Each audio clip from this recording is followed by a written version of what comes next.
অন্তত এটা তো বলতে পারেন যে কাকে খুন করেছে বা কোথায় খুন করেছে। মিষ্টি আর রিয়া দুজন পুলিশের ভয়ে জড়সড় হয়ে একটু দূরে দাঁড়িয়ে আছে। 6 মাস আগে উনি ওনার বিয়ের রাতে তার স্বামীর বাড়ির এক লোককে ছুরি দিয়ে আঘাত করে বিয়েবাড়ি থেকে পালিয়ে যায়। ঠিক তার পর দিন রাতে সেই লোকটাকে তার স্বামী ঢাকা নিয়ে যাচ্ছিল চিকিৎসার জন্য। মিষ্টি সেখানে এসে ওনার স্বামীকে গাড়ির সামনে ধাক্কা দিয়ে খুন করে। মিষ্টি যাকে ছুরি দিয়ে আঘাত করে সেই লোকটাই এই সাক্ষী এবং তিনিই মামলা করেন। মিষ্টির পরিবারকে সবসময় পুলিশ জিজ্ঞাসাবাদে রাখা হতো। আজ তারাই আমাদের মিষ্টির ঠিকানা দিয়েছে। স্যার, আপনি যা বলছেন সবই আমি বুঝেছি। এখানে সম্পূর্ণ কাহিনীটা ভুলভাবে আপনাদের উপস্থাপন করা হয়েছে। আমি আপনাদের সবটা খুলে বলছি। দেখুন ভাই, কাহিনী শোনা আমাদের কাজ না। আপনাদের যা বলার কোর্টে এসে বলবেন বা প্রমাণ করবেন। আমরা তদন্ত করে দুটো ঘটনার সাথেই মিষ্টির সম্পৃক্ততা পেয়েছি। স্যার, কি বলছেন এইসব? আগামী সপ্তাহে আমাদের বিয়ে। এখন যদি ওকে আপনারা নিয়ে যান তাহলে একটা সুন্দর জীবন নষ্ট হয়ে যাবে। প্লিজ বোঝার চেষ্টা করুন। আগামী সপ্তাহে আমরা ওনাকে কোর্টে চালান দিব। এর আগে যদি কিছু করতে পারেন তাহলে তো ভালোই, না হলে ঝামেলা বাড়বে। আর কোনো কথা না শুনে মিষ্টিকে চিহ্নিত করে পুলিশ সাথে করে নিয়ে হাঁটা দেয়। মিষ্টি দু চোখের পানি ফেলতে ফেলতে পিছনে ফিরে তাকায়। মামুন দৌড়ে মিষ্টির কাছে আসে। একদম চিন্তা করবেন না, তোমার কিচ্ছু হবে না। আমি তোমাকে ফিরিয়ে আনবই। এখনো 1 সপ্তাহ সময় আছে। এর আগে আমি তোমায় নিয়ে আসবো। মিষ্টির সাথে কথা বলতে বলতে মামুন রাস্তায় চলে আসে। ততক্ষণে মিষ্টিকে গাড়িতে তুলে নেওয়া হয়। যাওয়ার আগ পর্যন্ত মিষ্টি আর কোনো কথা বলেনি। ঘরে এসে ঠাস করে সোফায় এসে বসে মামুন। মা রিয়াও পাশে বসে আছে। সব আমার দোষ। আমার জন্য মিষ্টিকে আজ জেলে যেতে হলো। কি করেছিস তুই?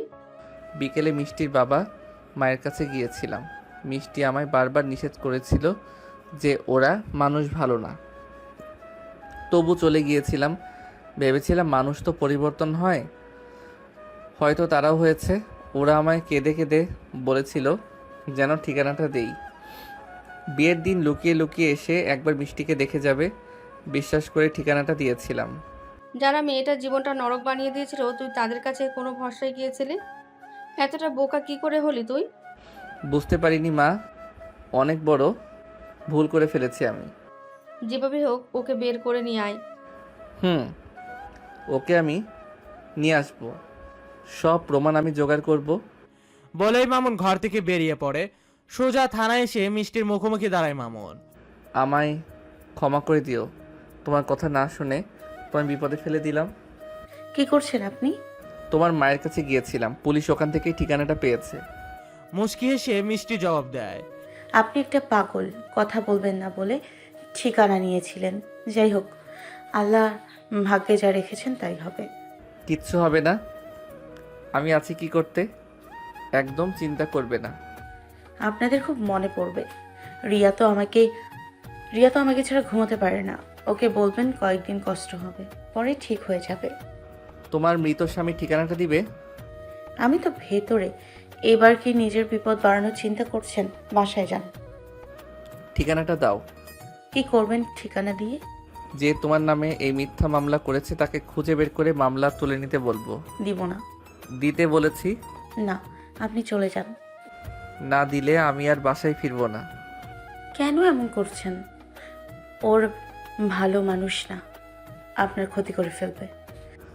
যদি তুমি না দাও তাহলে কি আমি ওকে খুঁজে বের করতে পারবো না? প্লিজ এমন করবেন না, বাসায় ফিরে যান।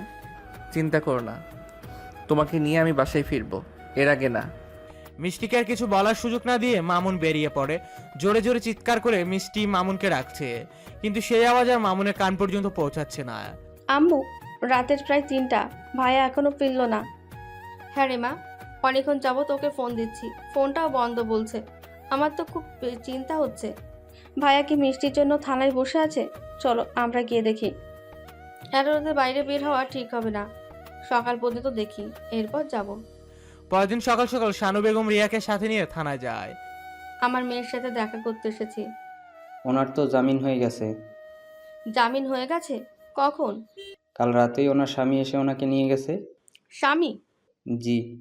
পুলিশের কথায় আগামাথা কিছু বুঝতে না পেরে থানার বাইরে এসে বসে শানু বেগম। আম্মু, মিষ্টির স্বামী কে? জানি না রে মা, আমিও তো প্রথম শুনলাম। তোর ভাইও তো ফোন ধরছে না। কি যে করি আমি, আমার প্রেশার বেড়ে যাচ্ছে।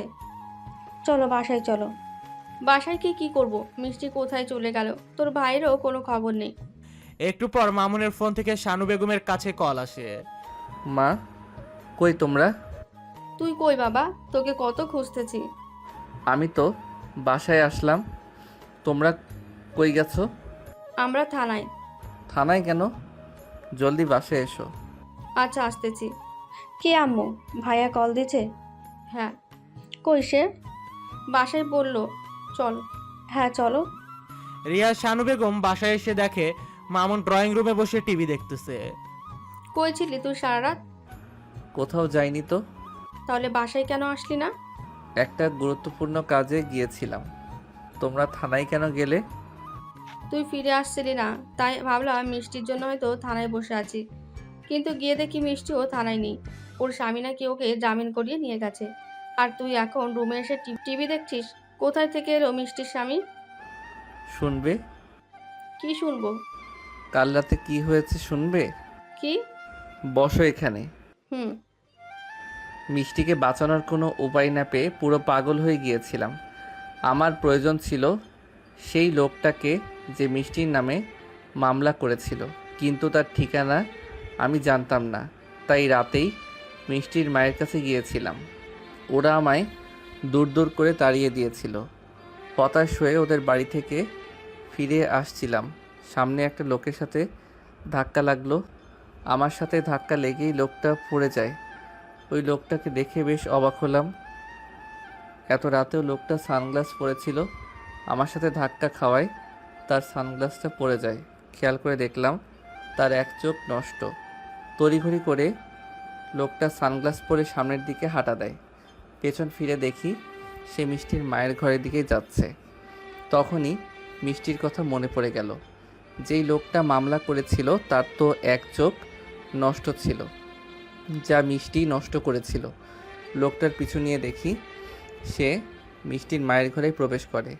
মিষ্টির মায়ের ঘরটা বেড়ার ঘর হওয়ায় আমার জন্য বেশ সুবিধা হয়। তাদের ঘরের পেছনে গিয়ে বেড়ার ফাঁকে উকি দিয়ে কিছু কথা শুনলাম। এই নিন 50,000, বাকি 50 ওকে আমার হাতে তুলে দিলেই পেয়ে যাবেন। লোকটার দেওয়া টাকাটা হাতে নিয়েই মিষ্টির মা খুশিতে গজগজ করতে থাকে। বেশ অবাক হলাম ওদের কর্মকাণ্ডে, তাই ফোনটা বের করে বেড়ার ফাঁক দিয়ে ভিডিও শুরু করি। মিষ্টিকে আজই তুমি পেয়ে যাবে। শুনেছি পুলিশ ওকে থানায় নিয়ে গেছে। এখনই ওকে ছাড়িয়ে নিয়ে আসবো। তুমি টাকাটা রেডি রাখো। টাকা রেডি আছে, ওকে শুধু আমার কাছে এনে দাও। একটু আগেই মিষ্টিকে যে লোকটা আশ্রয় দিয়েছিল সেই লোকটা এসেছে, তোমার ঠিকানা চেয়েছে। তাকে আমি তাড়িয়ে দিয়েছি। ভালো করেছো, কাউকে আমার ঠিকানা দিবে না। জলদি তোমার মেয়েকে আমায় এনে দাও। ও আমার জীবনটা শেষ করে দিয়েছে, আমার চোখ নষ্ট করেছে, ছুরির আঘাতে আমার চেহারাটা কুৎসিত বানিয়ে ফেলেছে। এর প্রতিশোধ না নেওয়া পর্যন্ত আমার শান্তি নেই। ওকে কেটে টুকরো টুকরো করে ফেললেও আমার গায়ের জ্বালা মিটবে না। ওর জন্য আমি সমাজে মুখ দেখাতে পারি না। ওর মতো কত মেয়েকে রেপ করে বুক ফুলিয়ে রাস্তা দিয়ে হাঁটতাম, কিন্তু ওই মেয়ের জন্য এখন আমায় মাথা নিচু করে হারতে হয়। আমার এই কুৎসিত চেহারার জন্য আমার দিকে কেউ তাকায়ও না। সেদিন ওকে রেপ করতে পারিনি, আমার ছুরি মেরে পালিয়েছিল। আর দেরি নয়, জলদি ওকে এনে দাও। চিন্তা করো না, তোমার করা মিথ্যা মামলায় সে ফেঁসে গেছে। তার পালানোর কোনো রাস্তা নেই। আমি ওকে বের করে নিয়ে আসবো থানা থেকে। চলো আমার সাথে। তারা তাদের কথা শেষ করেই ঘর থেকে বেরিয়ে পড়ে। মিষ্টির মায়ের এমন মানসিকতা দেখে অবাক হওয়া ছাড়া আর কোনো উপায় নেই। নিজের মেয়ে না হলেও ছোট থেকে তো নিজের মেয়ের মতো করেই মানুষ করেছিল। তার মনে কি একটুও মায়া জন্মায়নি? কিভাবে সে টাকার জন্য মেয়েকে শেষ করে দিতে পারে?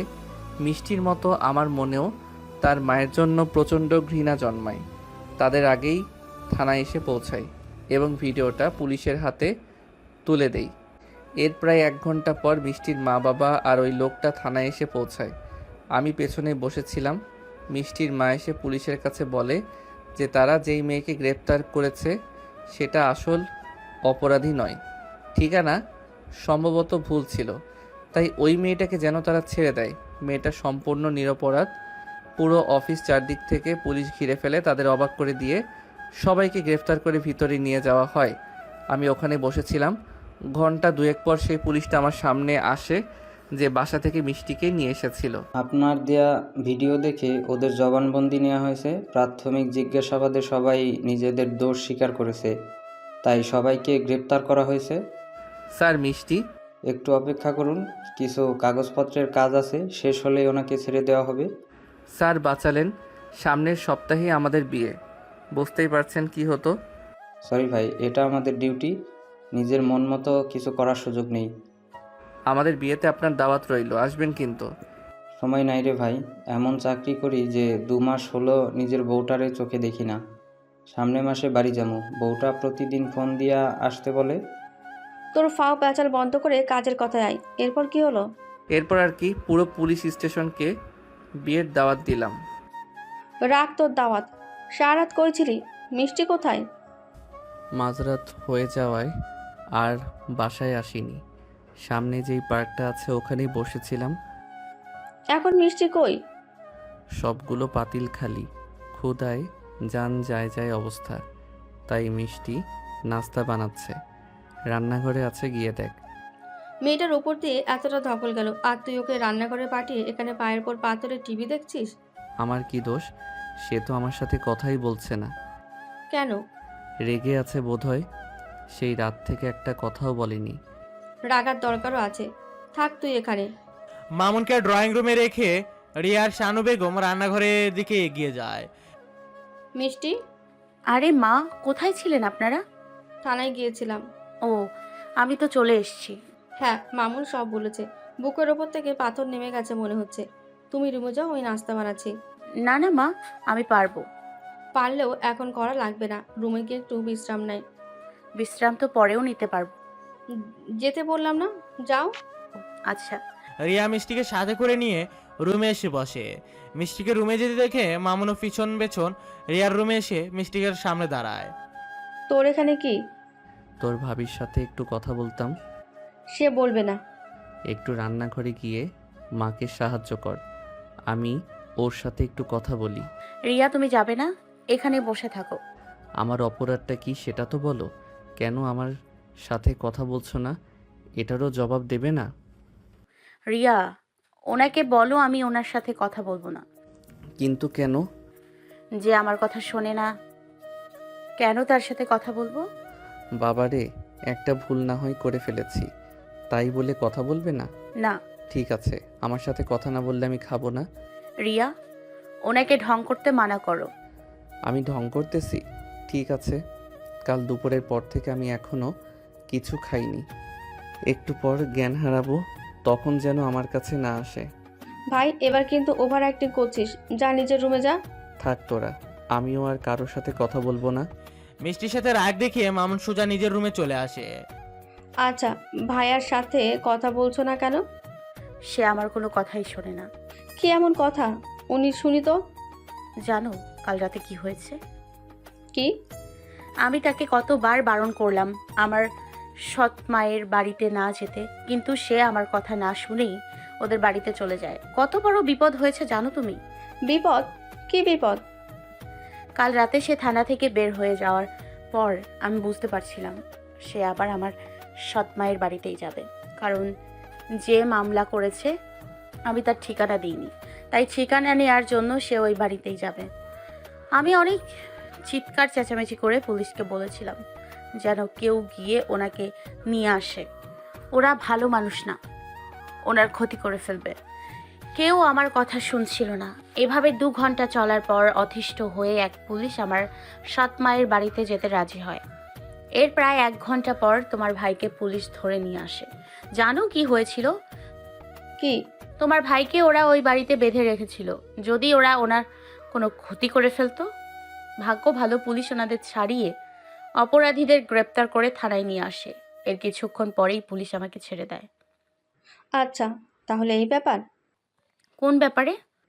কি চাপাবাজিটাই না করলো। দেখাচ্ছি মজা। তুমি বসো, আমি আসতেছি। কই যাও? বসো তো, আমি আসতেছি।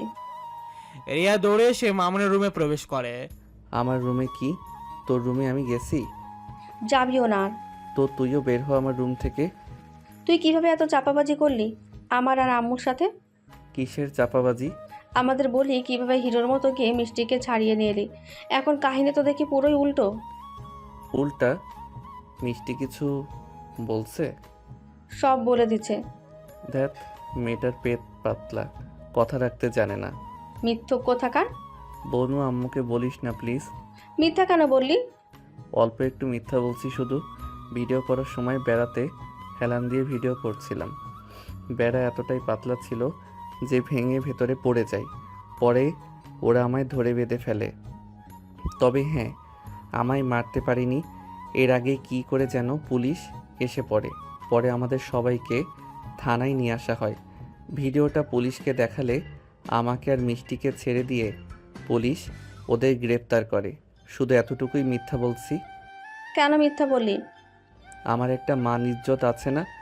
আমাকে বেঁধে ফেলেছে, এটা কিভাবে বলি? ছাগল কোথাকার, যা ভাগ। রিয়ার ধমক খেয়ে মামুন চুপ করে বসে আছে। একটু পর রিয়া হাতে নাস্তার প্লেট নিয়ে আবার মামুনের কাছে ফিরে আসে। এই নে, নাস্তা খা। খাবো না আমি, নিয়ে যা। কেন? ইচ্ছা নাই। না খেলে তোর 12টা বাজাবো আমি। কি করবি? আম্মুকে সব বলে দিব। কি বলবি? তুই হিরো না জিরো, উল্টা আরো কত কিছু বানিয়ে বানিয়ে বলবো। তুই আমার বোন নাকি শত্রু? খা বলছি। মিষ্টি এলো না কথা বলতে? দরজার বাইরে দাঁড়িয়ে আছে সে, তুই খেয়ে নে। খাওয়া শেষ হলে সে আসবে। ওকে একটু ভেতরে পাঠা, কথা আছে তার সাথে। পাঠাচ্ছি, খাওয়া শুরু কর। হুম। রিয়া বাইরে এসে মিষ্টিকে ভিতরে পাঠায়। হাতে প্লেট নিয়ে মামুন বিছানায় বসে আছে, আর মিষ্টি এসে ধীরে ধীরে মামুনের পাশে বসে। কথা বলবে না আমার সাথে? এতটা রাগ আমার উপর? আপনি কেন আমার কথা শোনেন না? এখন থেকে সব শুনবো। যদি ওরা আপনার কোনো ক্ষতি করে ফেলতো তখন কি হতো? আমি না গেলে তোমায় ছাড়াতাম কি করে? তাই বলে বিপদে পড়তে হবে আপনাকে? আচ্ছা বাবা, যা হওয়ার হয়ে গেছে, আর করবো না এমন। তুমি যা বলবে তাই শুনবো। সত্যি তো? 3 সত্যি। আপনি আমায় খুব ভালোবাসেন, তাই না? ও মা, তুমি কিভাবে জানো এটা? ধুর, বলুন না। বাসি খুব। আমার যদি কিছু হয়ে যেত আপনি কষ্ট পেতেন? মরেই যেতাম। এত ভালোবাসেন? হুম। আপনাকে একটু জড়িয়ে ধরি। বাবারে, আজ নিজে থেকেই? মামুনকে আর কিছু বলার সুযোগ না দিয়ে মিষ্টি নিজে থেকে মামুনকে জড়িয়ে ধরে। এই প্রথম মিষ্টি জড়িয়ে ধরায় মামুন লজ্জা পাচ্ছে। মামুনকে জড়িয়ে ধরে মিষ্টি কান্না শুরু করে। মিষ্টির মুখটা উপরের দিকে তুলে আলতো করে চোখের পানি মুছে দেয় মামুন। এই পাগলি, কাঁদছো কেন? আমি খুব ভয় পেয়ে গিয়েছিলাম। ভেবেছিলাম আমি বুঝি আর কখনো আপনাদের কাছে ফিরে আসতে পারবো না। এমনটা কি হতে পারে? তুমি না ফিরলে আমরা কি করে থাকতাম? হ্যাঁ, তুমি তো এখন এই পরিবারের একটা বড় অংশ। না চাইলেও তোমায় ফিরতে হতো, শুধু আমাদের জন্য। সত্যিই কি আমার ভাগ্যে এত ভালোবাসা ছিল? তোমায় তো কেউ এমনি এমনি ভালোবাসিনি। এই ভালোবাসা তুমি জয় করে নিয়েছো। একটা কথা বলি? হ্যাঁ বলো না। ভালোবাসি। শুনিনি। ভালোবাসি। শুনতে পারছি না, আরো জোরে বলো। যা, বলবো না আর। আর একবার বলো প্লিজ। আপনাকে আমি খুব খুব ভালোবাসি। আমিও। বিয়েটা কেন পেছালেন? আমার আর দেরি সহ্য হচ্ছে না। ও মা, এত তারা? হুম। বিয়ের শপিংই তো করা হলো না, কাল আবার যাবে? শপিংয়ে? হুম। আচ্ছা। ভালোই ভালোই পুরো দিনটা কেটে যায়। পরদিন সকালে মামুন আর মিষ্টি আবার বিয়ের জন্য শপিং এর জন্য বের হয়। রিয়ার স্কুল থাকায় মামুন আর মিষ্টিকে একাই বের হতে হয়। বাসার বাইরে বের হয়ে দেখে সেই লোকটা আজ আবার বাসার সামনে দাঁড়িয়ে আছে। সে প্রতিদিন এখানে দাঁড়িয়ে বারান্দার দিকে তাকিয়ে থাকতো। মামুন আর মিষ্টিকে গেট দিয়ে বের হতে দেখে লোকটা তাদের দিকে এগিয়ে আসে। কেমন আছেন ভাই? তুমি আজও এসেছো? কি চাই? না ভাই, আজ জ্বালাতে আসিনি, একটা কথা জিজ্ঞেস করতে আসলাম। কি কথা? ভাবিকে জিজ্ঞেস করতাম। মিষ্টি লোকটাকে এই প্রথম দেখলো। মামুনকে উদ্দেশ্য করে মিষ্টি বলে ওঠে। কে উনি? জানি না, শুনো কি বলে। হ্যাঁ বলুন, কি বলবেন? মিষ্টির অনুমতি পেয়ে লোকটা মিষ্টির সামনে এসে দাঁড়ায়। আপনি আমাকে কখনো দেখেননি? না তো। আমি প্রতিদিন এখান থেকে আপনাকে দেখতাম। ওই মিয়া, কি বলতে আসছো সেটা বলো। আচ্ছা, উনি কি আপনার স্বামী? লোকটার এমন প্রশ্নে মিষ্টি একটু অবাকই হয়। কে এই লোক, হঠাৎ কেনই বা এমন প্রশ্ন করছে? মামুন মিষ্টির উত্তরটা শোনার জন্য অধীর আগ্রহ নিয়ে মিষ্টির দিকে তাকিয়ে আছে। মিষ্টিও ঘুরে মামুনের দিকে তাকায়, একটুখানি ভেবে লোকটাকে জবাব দেয়। জি, উনি আমার স্বামী। কেন?